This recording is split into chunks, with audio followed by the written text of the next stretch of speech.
శ్రీమాత్రే నమః. సద్గురు జ్యోతిష్యాలయం వారి యొక్క విశ్వావసునామ సంవత్సర 2025 మార్చి 29 నుండి మొదలు పెడితే మళ్ళీ 2026 మార్చి 28 వరకు వచ్చే ఈ తెలుగు నూతన సంవత్సరంలో వచ్చినటువంటి సంవత్సర రాశి ఫలితాలని మనం ఇప్పుడు తెలుసుకోబోతున్నాం. ప్రతి ఒక్కరికి ఏముంటుందంటే, గురుగారు నాకు ఎలా ఉండబోతుంది ఈ సంవత్సరం, నాకు ఆరోగ్యం ఎలా ఉంటుంది, నాకు ఐశ్వర్యం ఎలా ఉంటుంది, నా వ్యాపారం ఎలా ఉంటుంది, నాకు ఉద్యోగం ఎలా ఉంటుంది, నాకు అసలు ఉద్యోగం వస్తుందా రాదా, నాకు వివాహం అవుతుందా అవదా, నాకు సంతానం కలుగుతుందా కలగదా, నా వ్యాపారం అభివృద్ధి అవుతుంది, నేను విదేశాలకి వెళ్తానా వెళ్ళనా, ఎన్నో ప్రశ్నలతో కూడినటువంటి ఆ ప్రశ్నలకు సమాధానమే ఈ గోచార గ్రహస్థితి. ఇందులో మళ్ళీ చెప్తున్నాను, గోచార గ్రహస్థితి మీ యొక్క వ్యక్తిగత జాతకానికి ఒక 30 నుంచి 40% మాత్రమే వర్తిస్తుంది. మీరు పుట్టినటువంటి ఆ లగ్నం, మీ యొక్క టైం ప్రకారం ఒక లగ్నం ఉంటుంది, మీ నక్షత్రం ఉంటుంది, మీ పాదం ఉంటుంది. దాని ప్రకారంగానే సంపూర్ణ జాతకాన్ని తెలుసుకోవడం కుదురుతుంది. నేను చెప్పే ఈ గోచార ఫలితాన్ని కొంతవరకు తీసుకోండి.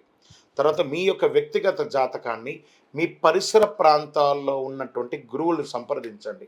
గురుగారు, నాకు ఈ సంవత్సరం ఎలా ఉంది, నాకు జాతకం చెప్పండి అని వారి దగ్గర అవసరమైతేనే తెలుసుకోండి. మళ్ళీ చెప్తున్నాను, ప్రతి దాంట్లోనూ ప్రతి ఎపిసోడ్లోనూ నేను చెప్తూ ఉంటాను, జాతకం పడుతున్న వర్షానికి ఒక గొడుగు మాత్రమే, కానీ జాతకం జీవితం కాదు.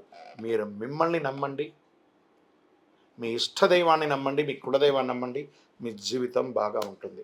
మరి లేదు గురుగారు, మేము మీ దగ్గర తెలుసుకోవాలనుకుంటున్నామని చాలామందికి ఉంటుంది కదా.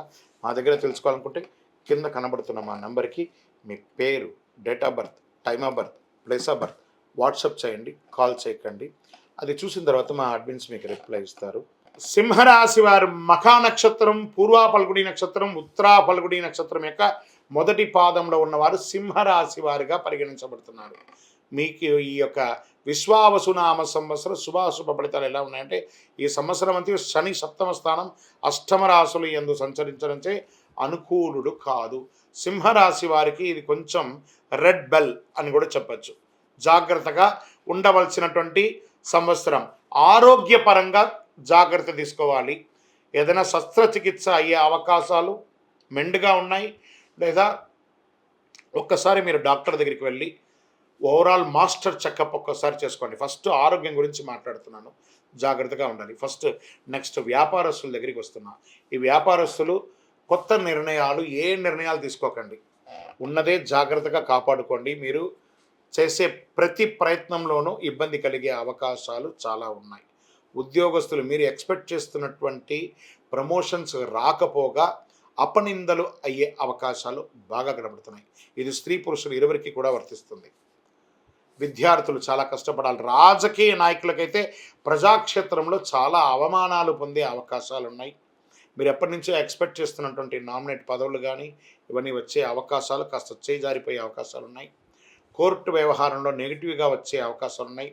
భార్యాభర్తల మధ్య సఖ్యత లోపం అవుతుంది. ఇవన్నీ కూడా చూసుకోండి. ఇక్కడ మార్గశిర శుక్లం ఎందు గురువు దశమ వ్యయరాశులుగా సంచరిస్తున్నారు. వృత్తి, ఉద్యోగ, వ్యాపారానందు తరచుగా చిక్కులు, ఆస్తి నష్టం ఇవన్నీ కూడా అయ్యే అవకాశాలు ఉన్నాయి. ధన వ్యయం విపరీతంగా అవుతుందని కూడా చెప్తున్నారు. గౌరవ నాశనం కూడా చెప్పడం జరుగుతుంది. చేసిన ప్రయత్నాలన్నీ కూడా కీర్తి, వృద్ధి, బలము, తేజస్సు, విరోధి నాశనం కూడా సంవత్సర ద్వితీయంలో కాస్త ఉపశమనం కలిగిస్తుందని చెప్పచ్చు.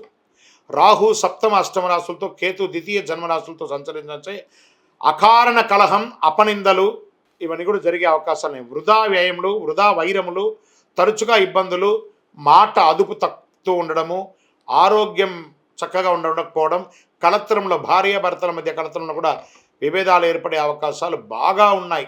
జన్మ ద్వితీయ రాశిలందు సంచరించితే చాలా జాగ్రత్తగా ఉండాలి కుజుడు. సరే, నక్షత్ర ప్రకారం ఎలా ఉంది అని అంటే, మఖ వారికి సంవత్సరం తిరిగి భాద్రపద బహుళం నుండి మాఘ పూర్వార్థం వరకు నైదన తారయందు శని, సంవత్సరాంతం నుండి కార్తీక బహుళం వరకు నైదన తారయందు రాహువు సంచరిస్తున్నారు.